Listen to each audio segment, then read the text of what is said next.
అందరికీ జై శ్రీరామ్. మన భారతదేశం చాలా గొప్పది బ్రో. ఎంత గొప్పదంటే ఈ దేశంలో ఉన్నంత ప్రజాస్వామ్యం ప్రపంచంలో ఏ దేశంలో లేదు. ఈ ప్రజాస్వామ్యంలో వాక్ స్వాతంత్రం అని ఒక అద్భుతమైన ఒక పాయింట్ ఉంది.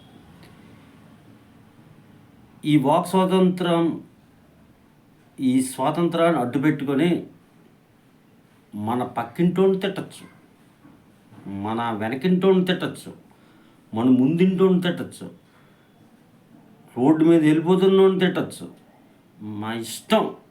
మన రాష్ట్ర ముఖ్యమంత్రిని తిట్టచ్చు, మన రాష్ట్ర డిప్యూటీ ముఖ్యమంత్రిని తిట్టచ్చు, అంతెందుకు ప్రధానమంత్రిని తిట్టచ్చు, రాష్ట్రపతిని కూడా ఏదో ఒకటి అనివ్వచ్చు, సుప్రీంకోర్టుని కూడా ఏదో ఒకటి అనివ్వచ్చు. ఇంత గొప్ప వాక్ స్వాతంత్రం గల దేశం ప్రపంచంలో మరింకొక్కటి లేదు. ఆ విమర్శించే వ్యక్తి, ఆ తిట్టే వ్యక్తికి ఒక అమ్మాయి అయి ఉండి, ఒక 14 సంవత్సరాల అమ్మాయి అయి ఉంటే ఇంకా బాగా తిట్టచ్చు. ఆ తిట్టిన వీడియోలో పెడితే అది చాలా బాగా వైరల్ అవ్వచ్చు.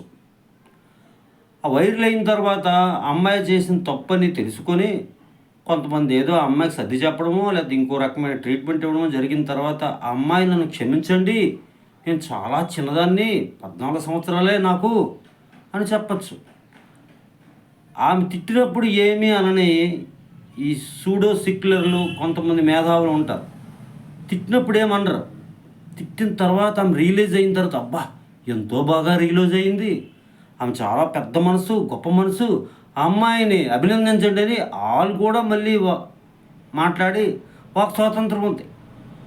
కానీ ఇవి తిట్టే ముందు మాత్రం ఇది తప్పమ్మా, ఇలా అనకూడదని ఈ ఈ నాయకులు, లీడర్లు ఎవరు ఒక్కరు అనరు.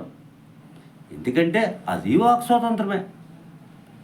సూపర్ అమ్మా, వాట్ సూపర్ వాక్ స్వాతంత్రం ప్రపంచంలో ఇంకెక్కడా లేదు, మన దేశంలోనే ఉంది.